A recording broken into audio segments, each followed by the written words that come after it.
नमस्कार साथियों, मैं पंडित दिनेश कुमार दुबे शास्त्रीय अनुभूत चैनल के माध्यम से। साथियों, आज हम स्वर विज्ञान के माध्यम से अपनी पसंद की संतान के लिए आपको हम बताएंगे आपको कैसी संतान चाहिए, लड़का चाहिए कि लड़की चाहिए। आज हम इस पर प्रकाश डालेंगे। ये हम एक दो बार इस पर वीडियो बना चुके हैं, फिर भी लोगों के कई बार कमेंट आते रहते हैं, लोग कुछ न कुछ पूछते रहते हैं, इसलिए हमने सोचा कि चलो एक बार और फिर से बता देते हैं। साथियों देखिए, हमारे जो ऋषि मुनि हैं, जिनके सहयोग से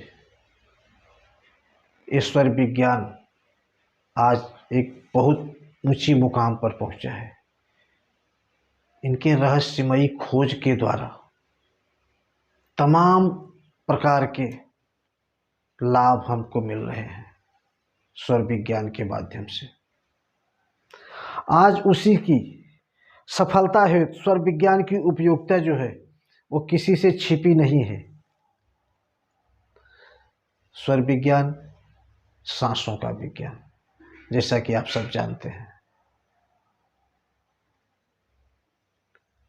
हमारे शरीर में नथुने से श्वास अंदर बाहर होती है, दायां बायां। दाईं नाक सूर्य नाड़ी, बाईं नाक चंद्र नाड़ी। ये सूर्य नाड़ी, ये चंद्र नाड़ी।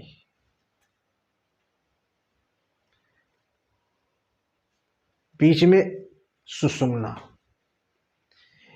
देखिए, हमारे इनका संबंध जो है, मूलतः इनका संबंध शरीर में स्थित नाड़ियों से है। हमारे शरीर में 7200 नाड़ियां चल रही हैं, जिसमें से 24 में से 10 में से तीन नाड़ियां मुख्य हैं। तीन नाड़ियां इंगला पिंगला सुषुम्ना, सूर्य नाड़ी, चंद्र नाड़ी और सुषुम्ना। तो सूर्य नाड़ी हमारा जो ये मेरुदंड है, पीछे कुंडलिनी से लेकर ब्रह्मांड तक जो फैली हुई है, तो मेरुदंड के दाहिने तरफ सूर्य नाड़ी और मेरुदंड के बाएं तरफ चंद्र नाड़ी। मेरुदंड से लिपटी हुई जो है वो सुषुम्ना नाड़ी है।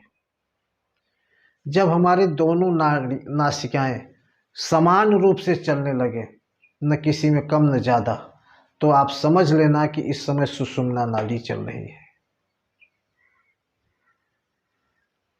सुषुम्ना नाड़ी में केवल जप तप, भगवत भजन ये करना बहुत श्रेष्ठ माना जाता है। तो साथियों देखिए, सूर्य स्वर जो होता है ये पुरुष वाचक स्वर है। नाम यथा नाम तथा गुण। सूर्य और चंद्र, चंद्र स्वर स्त्रीवाचक है, सूर्य स्वर पुरुषवाचक है। अब पुरुषवाचक है तो इसका संबंध भी कुछ दिनों से होगा, जैसे रविवार हो गया, मंगलवार हो गया और शनिवार हो गया। इसका उदय,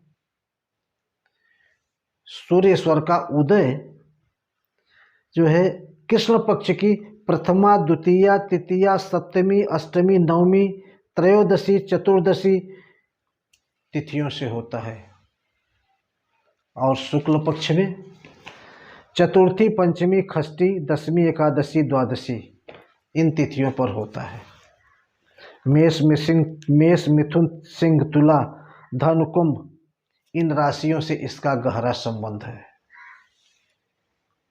अग्नि एवं वायु तत्वधारी है ये सूर्य स्वर। चंद्र स्वर स्त्रीवाचक है। अब स्त्रीवाचक जो है, इस जो जल एवं पृथ्वी तत्वधारी है, ये इसका संबंध सोम, बुध, गुरु एवं शुक्रवार से है। और कृष्ण पक्ष की इसका उदय जो है कृष्ण पक्ष की चतुर्थी, पंचमी, षष्ठी, दशमी, एकादशी, द्वादशी तिथियों को, और शुक्ल पक्ष की प्रथमा, द्वितीया, तृतीया, सप्तमी, अष्टमी, नवमी, त्रयोदशी, चतुर्दशी एवं पूर्णिमा तिथियों पर होता है। सुषुम्ना स्वर, जिसे राहु स्वर कहा जाता है, इसका संबंध राहु स्वर से है। देखिए, प्रत्येक स्वर की कुल अवधि 60 मिनट की होती है। ये 1 घंटे पर बदल जाता है और इस 1 घंटे में जो स्वर चलता है उसमें पृथ्वी तत्व 20 मिनट, जल तत्व 16 मिनट, अग्नि तत्व 12 मिनट, वायु तत्व 8 मिनट, आकाश तत्व 4 मिनट का होता है। पंच तत्वों का कुल भाग 60 मिनट का होता है। रविवार के प्रातः पृथ्वी तत्व और सोम को जल तत्व, मंगल को अग्नि, बुध को पृथ्वी, गुरु को वायु, शुक्र को अग्नि तथा शनि को आकाश तत्व का उदय होता है। इस प्रकार से स्वरों का क्रमशः वायु, अग्नि, जल, आकाश एवं इस तत्व से इस प्रकार से इनका जो है विभाजन हुआ है। इस प्रकार से मनुष्य के शरीर में होते रहते हैं, बदलते रहते हैं। अब समस्या आई कि आपको संतान की ज़रूरत है, तो संतान जो है नारी को जो है मातृत्व की और पिता को पितृत्व का प्रसाद प्रदान करता है। इच्छित संतान के लिए पुरुष का सूर्य स्वर और स्त्री का चंद्र स्वर चलते समय सहयोग करें। और एक चीज़ का ध्यान रखें कि पृथ्वी या जल तत्व का सहयोग हो। जब पृथ्वी और जल तत्व का सहयोग होगा और मासिक धर्म की कुछ रात्रियां जिसका आपको ध्यान रखना है वो अगर रहेगी तो आपको मनवांछित संतान की प्राप्ति होगी। आप पूछिए कैसे? तो आपको पुत्र चाहिए। पुत्र के लिए पुरुष का सूर्य स्वर और स्त्री का चंद्र स्वर चलता रहे। पृथ्वी या जल तत्व का सहयोग हो। इसके अलावा मासिक धर्म के चौथी, छठवीं, 8वीं, 10वीं, 12वीं, 14वीं और 16वीं रात्रियां पुत्र उत्पन्न करती हैं। इसमें भी चौथी, छठवीं रात्रि को अल्प आयु वाला पुत्र उत्पन्न होता है।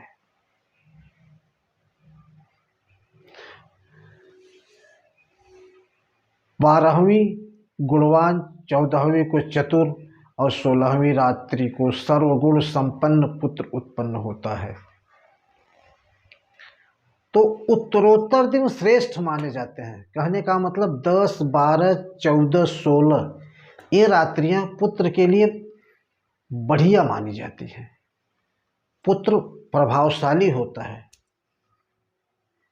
उसकी ख्याति होती है, पौरुष होता है, तेज होता है, सर्वगुण संपन्न होता है। इसी तरीके से कन्या चाहने वालों को पुरुष का चंद्र स्वर और स्त्री का सूर्य स्वर चलता रहे। पृथ्वी और जल तत्व का सहयोग हो। साथ में मासिक धर्म की 5वीं, 7वीं, 9वीं,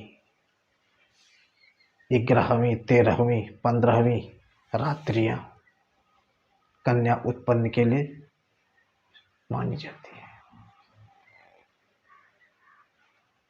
एक चीज और बता देना चाहता हूं, कुछ तिथियां अगर पड़ जाएं जैसे पूर्णमासी, अमावस्या, अष्टमी, तो इन रात्रियों में अगर सहयोग से बच जाए तो अच्छी बात है।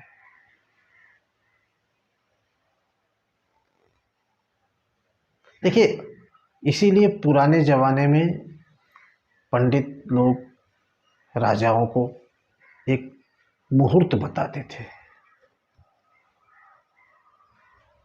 आजकल तो ऐसा है नहीं। तो साथियों, आप लोग को कैसा लगा ज़रूर बताइए। हम आपको हर छोटी सी छोटी चीज़ बताने की कोशिश करेंगे। तब तक के लिए धन्यवाद। जय श्री राम।